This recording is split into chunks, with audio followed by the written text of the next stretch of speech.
Mirëmbrëma, pa unë përkohë dua të prezantoj listën e kandidatëve për deputet për qarkun e Korçës. Qarku i Korçës do të ketë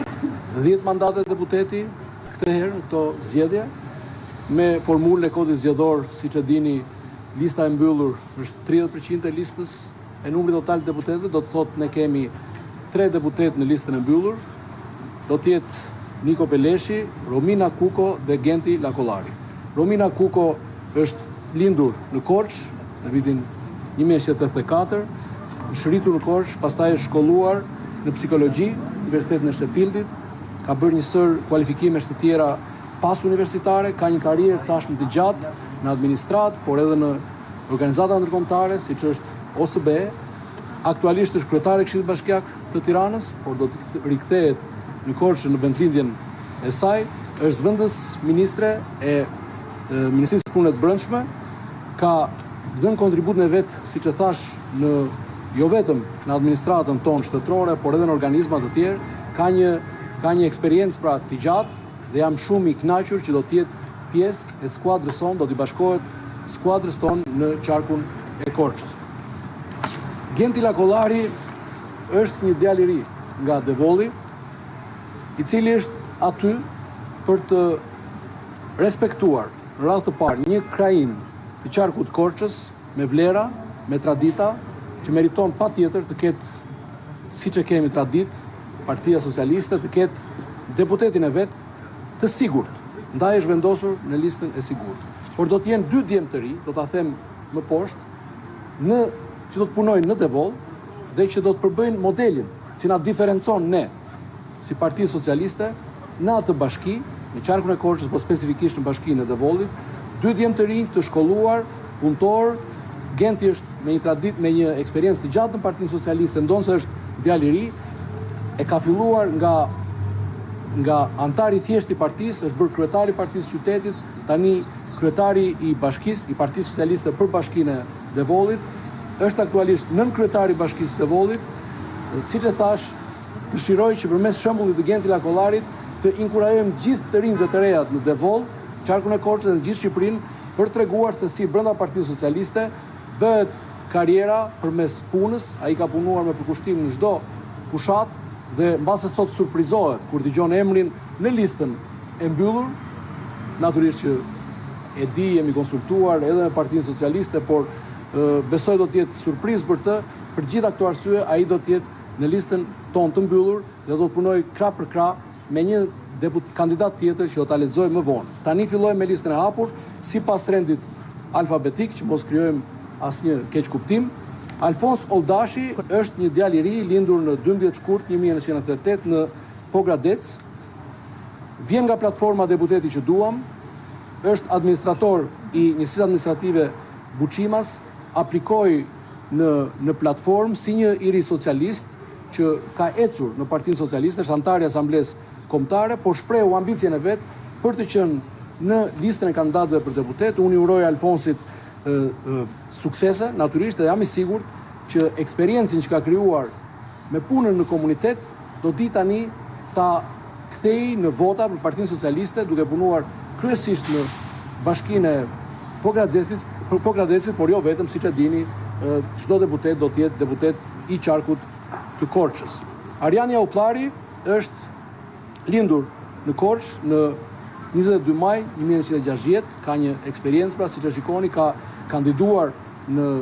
zgjedhjet e kaluara në 2021 dhe ka marrë një numër të konsiderueshëm votash. Sot është zëvendës ministër i Ministrisë Bujqësisë dhe Zhvillimit Rural, është farmacist në kualifikim, ka qenë presidenti i urdhrit farmacistit, është modeli i punës të përkushtuar ndaj njerëzve dhe jam i sigurt që do të performojë shumë mirë në këto zgjedhje, të cilat, siç e thash, janë zgjedhje ku Partia Socialiste do të synojë jo thjesht edhe vetëm të mbajë 6 deputet, por do të synojmë 7 deputet në qarkun e Korçës dhe mbase kjo duhet ta themi dhe ju intereson. Është sfidë e madhe, padyshim, por ne jemi sot 6 dhe do të shkojmë 7 deputet përmes kësaj skuadre të shkëlqyer fituese që unë po prezantoj. Besa Spao ka lindur në 3 dhjetor 1987 në Korçë, sot është në kryetare e Bashkisë së Korçës, ka kandiduar edhe në listën e Bashkisë së Tiranës, në vitin 2017 dhe në pas në vitin 2021 në listën e kandidatëve për deputet në qarkun e Korçës. Ka një eksperiencë të gjatë në punën e vetë administrative, është një specialiste, është një inxhinier ndërtimi, e diplomuar në Universitetin Politeknik të Tiranës, ka qenë drejtuese në Agjencinë Kombëtare të Kadastrës dhe pastaj dhe të Korçës, sot siç e thash është nënkryetare e Bashkisë së Korçës, vjen nga një familje me tradita, por edhe me kontribut të jashtëzakonshëm për Partinë Socialiste, që herët për Korçën, edhe unë dua që këtu t'i çoj një falënderim, edhe një mirënjohje babait vetë që ka drejtuar Partinë Socialiste për shumë vite dhe që sot besa e padyshim e përfaqëson edhe atë, pra dhe familjen e saj me shumë dinjitet. Bledi Çomo është lindur në 22 qershor 1982 në Pogradec. Bledi Çomo është jurist, avokat, me eksperiencë të gjatë edhe në fushën e avokatisë, por ka dhe një shkollim në menaxhim biznesi. Studimet i ka përfunduar në Universitetin e Tiranës dhe në Universitetin Fanoli, pra ka dy bachelor. Siç e thash, ka qenë nënkryetari i Bashkisë, ka qenë sekretari i përgjithshëm në Këshillin e Qarkut dhe administratori i zyrës avokatisë Çomo & Friends. Ka kandiduar, ka drejtuar Partinë Socialiste për shumë vite me sukses. Bashkinë e Pogradecit ne kemi dalë tradicionalisht fitues, ka kandiduar në vitin 2021 dhe ka marrë pothuajse 6.000 vota. Tani do të jetë një kandidat që jam i sigurt do të jetë fitues bashkë me kolegët e tjerë, do të përfaqësoj qarkun e Korçës, po posaçërisht Pogradecin, me të cilin ai është aq shumë i lidhur. Eni Zake është emri i njohur sepse është deputete aktuale për qarkun e Korçës, ka lindur në 12 shkurt të vitit 1981 në Korçë, ka përfunduar Fakultetin Ekonomik të Universitetit Fanoli në Korçë, në financë dhe kontabilitet, dhe ka gjithashtu dhe një master në Universitetin e Ohrit. Është deputete e qarkut, siç e thash, ka qenë administratore e Universitetit Fanoli, e lidhur shumë me studentët, me të rinjt, me gratë, me vajzat, ka punuar për mbrojtjen e drejtave të tyre, është sekretare e grupit parlamentar të Partisë Socialiste, ka një performancë të jashtëzakonshme, shumë të mirë të shkëlqyer në grupin ton parlamentar, ndaj dhe padyshim e meriton të jetë përsëri në listën tonë. Eridion Rustemi është një djalë i jashtëzakonshëm nga Pojani, nënkryetari i Bashkisë Maliqit sot, por që më ka bërë shumë përshtypje mua dhe të gjithë kolegëve të tjerë për kushtimin e vet ndaj komunitetit. Jeton edhe punon në Pojan dhe në Bashkinë e Maliqit, pra, është nënkryetari i Bashkisë, ka qenë më parë administrator, është njeri që duan të gjithë, e respektojnë të gjithë dhe i sigurt jam që me këtë hap në karrierën e tij, një djalë me perspektivë edhe për të ardhmen, ai do ta tregojë edhe vlerën e vet në votat që do të marrën atë bashki. Por jo vetëm. Gzim Gora është emri i dytë që e thash pak më lart për bashkinë përfaqësuesi i Bashkisë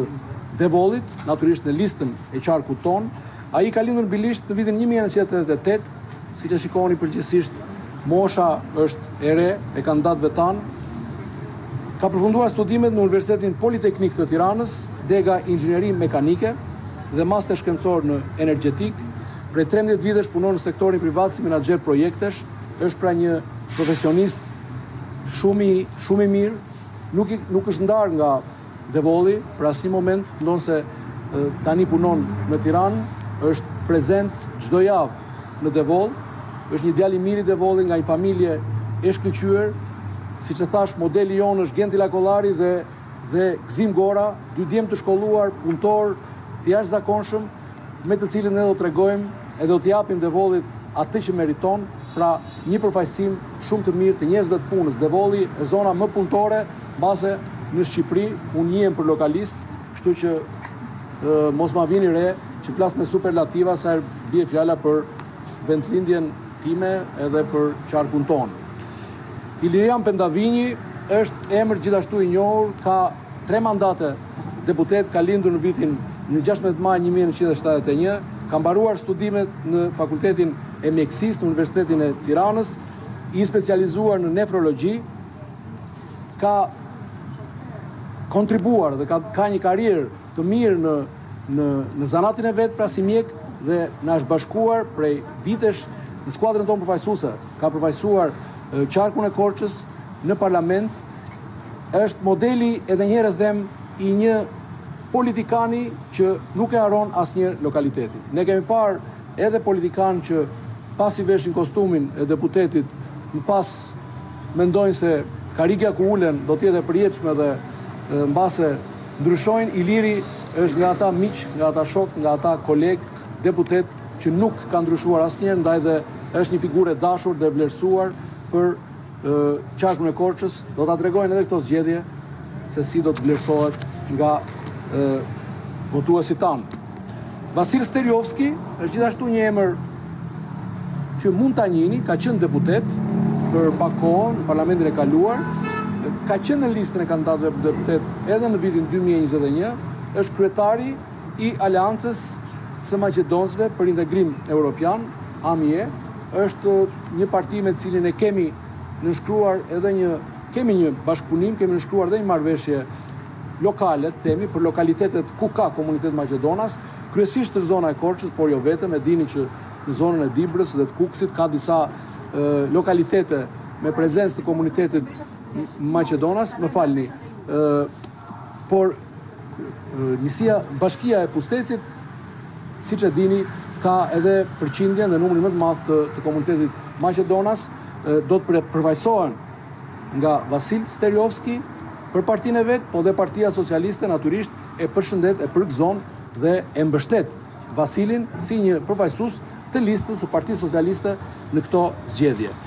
Ne do të synojmë 7 mandate në qarkun e Korçës. Është një sfidë jo e lehtë, por duke llogaritur edhe faktorin e bashkëdhëtarëve tanë diaspor, Korça është një qark që ka shumë diaspor dhe kryesisht në Greqi, në zonën e Selanikut, Atinës, por edhe në shtetet tjera. Unë e falenderoj çdo antar të Partisë Socialiste dhe kontributor për punën e shkëlqyer që ka bërë në diaspor dhe jam i sigurt që diaspora që pritet të votojë në 11 maj, janë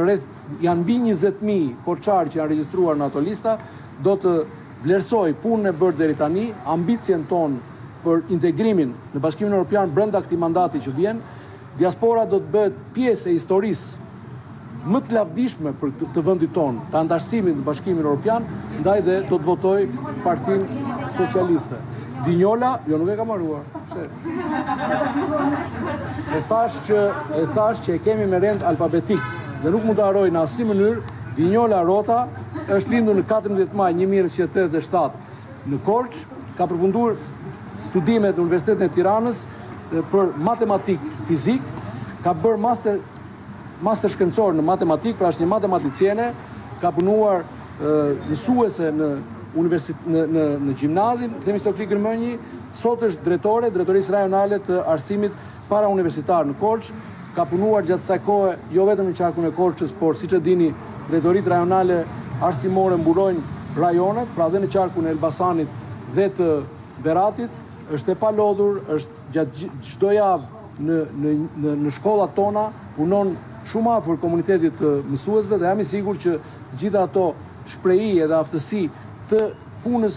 në komunitet, por edhe në marrëdhënie me njerëzit, Dinjola do t'i vënë në shërbim tani të Partisë Socialiste dhe padyshim edhe të votave preferenciale, për të cilat, siç e dini, me këtë sistemin e tanishëm, çdo kandidat do të synojë veç votës së partisë edhe votat preferenciale. Unë jam drejtuesi politik i qarkut Korçës dhe më intereson padyshim së pari vota e Partisë Socialiste, nga e cila prodhohet dhe numri i mandateve. 7 mandate synojmë në qarkun e Korçës. Faleminderit, natën e mirë.